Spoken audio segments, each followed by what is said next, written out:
Who are you? My name is AnnaLise Murphy. And what's your sport? I sail the laser radial, which is the women's single-handed Olympic discipline. And did you go to university? I have done first year of university in UCD, but I've deferred my degree to sail full-time. If you're a car, what would you be? Probably a Ferrari. They're fast and they look good. I sail the laser radial, which is the women's single-handed Olympic class. It got brought in first in 2008 as the women's Olympic class, and I've been sailing it full-time since 2009. I started out just dreaming about trying to get to the Olympics, but I managed to win the Under-21 World Championships in 2009, and that kind of changed my perspective on what I might be able to do. So I started training pretty hard from then, and I finished 6th at the World Championships in 2011, and I finished 4th at the London 2012 Olympics, and then I won the European Championships this year. So it's been going pretty well.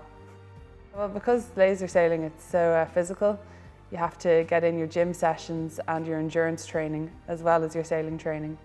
So I try to get in a gym session and then get out on the water for 3 or 4 hours.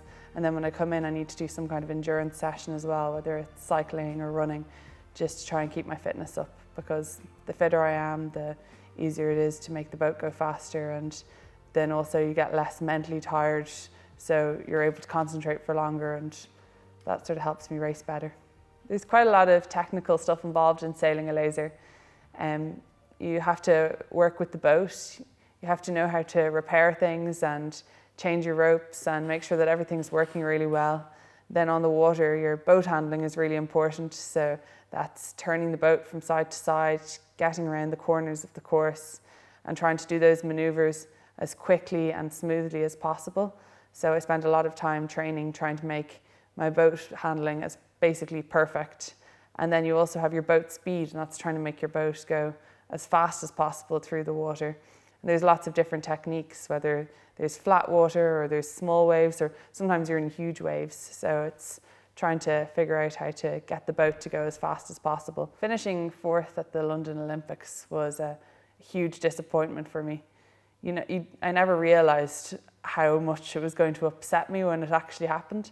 I think because I probably thought it couldn't happen, but when I finished 4th, I felt sorry for myself for quite a while, and it took me a long time to I guess, kick myself out of it and move on. And it wasn't really until April this year that I realized I'd been working hard, but I'd also kept on daydreaming on the London Olympics and what I could have done differently. So in April I said, okay, it's time to forget about this and move on. Nobody died. You're still happy, you're healthy, let's just get on with this. And I just started working really hard from there, and I ended up having a brilliant season. I won 2 of the European Cup events, and then the European Championships were actually in my home club in Dunleary. And even though there was quite a lot of pressure on me to do well, because all of the people that have supported me for the last 4 years were there, and they were so excited to see me compete. And part of me thought, what happens if I go out and come last? They won't be very happy. But I just went out, and I knew I'd done so much training beforehand, and I felt so good that I just felt like nobody could really stop me. And I had pretty much a close to perfect week. I have never experienced that before, where you just keep on thinking, can I do anything wrong? But it was an incredible feeling to win European Championships on home waters, and I think very few people are lucky enough to get that opportunity. So that's something that I'll treasure for the rest of my life. I guess I've been a pretty sporty kid for all of my life. I loved trying to compete in anything, even though most of the time I wasn't very good at it. I remember I was part of the 100-metre relay team in the under-10s South Leinster schools or something like that, and I was the number 2 on the relay, and I thought I was the fastest sprinter in the world. In reality, I was probably the slowest sprinter in the world.